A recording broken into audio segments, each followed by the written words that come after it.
So నేను నిన్ను ఇలాగే కదా యాక్చువల్గా అయితే పిలవాల్సింది. ఏంటి తల పొగరా? పొగరనుకుంటావో పనస పొట్టు ఎగురనుకుంటావో అది నీ ఇష్టం. బట్ భార్యగా దర్శన్ గారికి నువ్వు ఎంత దగ్గరయ్యావో నాకు తెలియదు, కానీ భార్య ఎంతైతే భర్తతో ఎంగిలై మింగిలైపోవాలో అంత నేను దర్శన్ గారితో కలిసిపోయాను.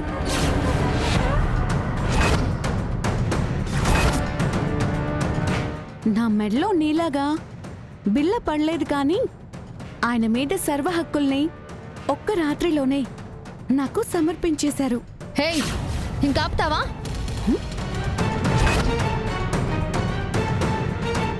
ఏంటే సిగ్గు లేకుండా నోటికొచ్చినట్టు వాగుతున్నావు? వాగట్లేదక్కా.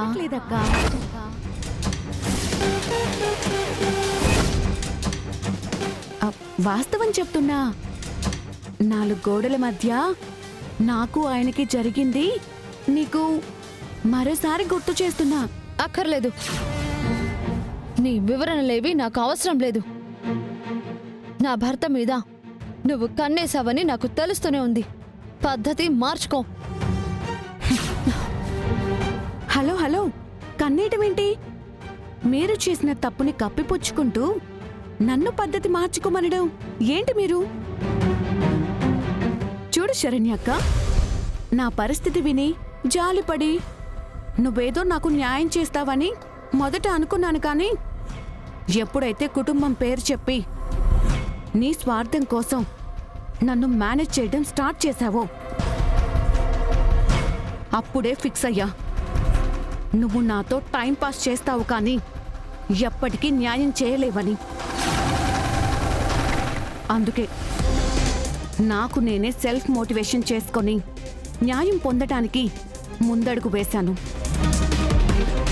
ఈ ఇంట్లో నీ పేరు చెప్పుకొని నా అడుగు మోపాను. అర్థమైందా?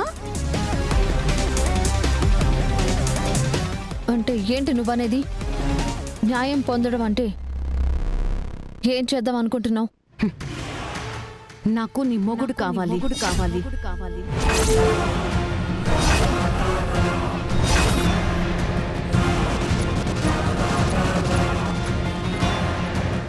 ఏం కూసావే?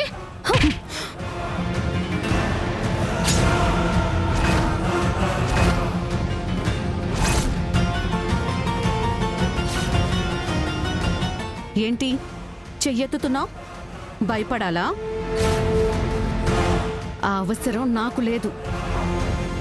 నేను నీ కాపురంలో చిచ్చు పెడుతున్నాను అనుకుంటున్నావో, బరి తెగించి పచ్చిగా వాగేస్తున్నాను అనుకుంటున్నావో నాకనవసరం. నీ మొగుడు నన్ను శారీరకంగా వశపరుచుకున్నాడు. సో నేను మానసికంగా ఆయన్నే నా భర్తగా ఫిక్స్ అయిపోయాను.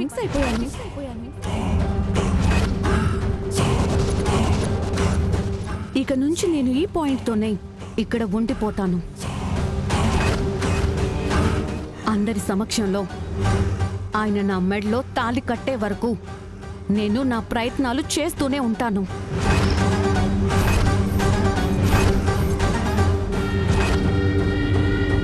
అది నీ వల్ల కాదు. నన్నాపటం నీ వల్ల కూడా కాదు. సౌమ్య, మంచితనంగా నిన్ను ఈ కుటుంబం ఆదరించింది. దాన్ని నువ్వు వలసగా తీసుకొని కోడలు నవ్వుతాను అంటే క్షమిస్తాను అనుకుంటున్నావా? క్షమించే రోజు ఏదో ఒక రోజు రాకపోతుందా?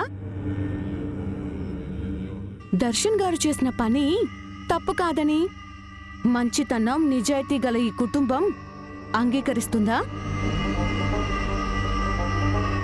ఈ పాయింట్ సరిపోదా?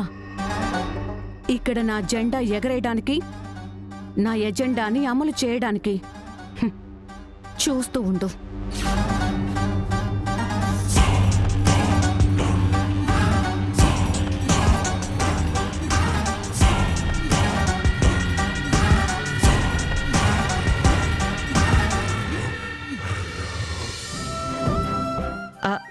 అమ్మా ప్రీతి, అత్తయ్య గారు పంతులు గారిచ్చిన లిస్టులో వస్తువులన్నీ వచ్చాయో లేదో చూడమ్మా. అలాగే అత్తయ్య గారు, ఇప్పుడే చూస్తాను. ఇంతకీ శరణ్య ఎక్కడా?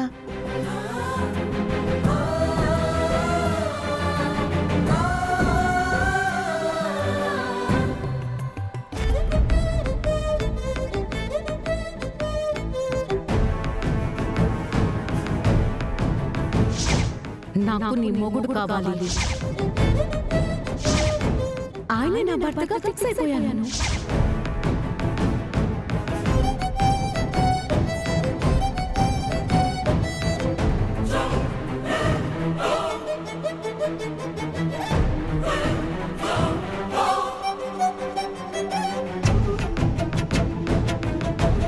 శరణ్య,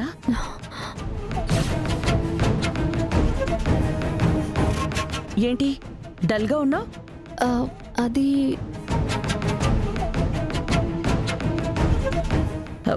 ఒంటరిగా ఏం ఆలోచిస్తున్నావు? ఏం లేదు అత్తయ్య గారు.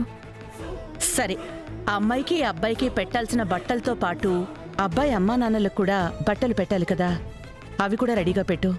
ఇప్పుడే రెడీ చేస్తాను అత్తయ్య గారు. శరణ్య,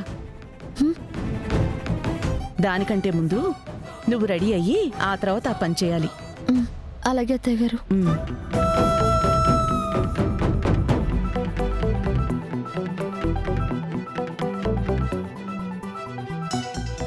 దర్శన్, ఇలా రా.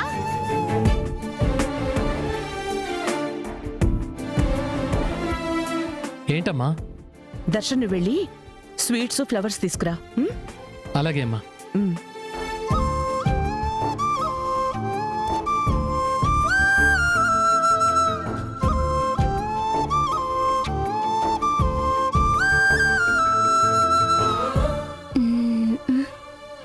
అది చూడు.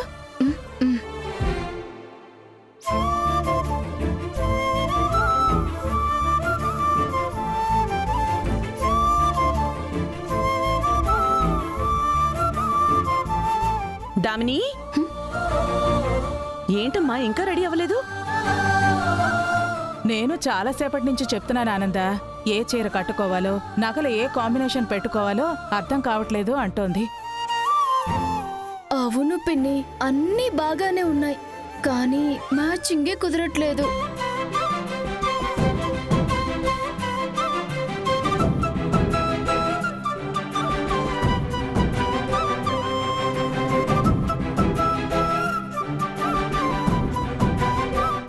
అది ఆ సారీ ఇవ్వు.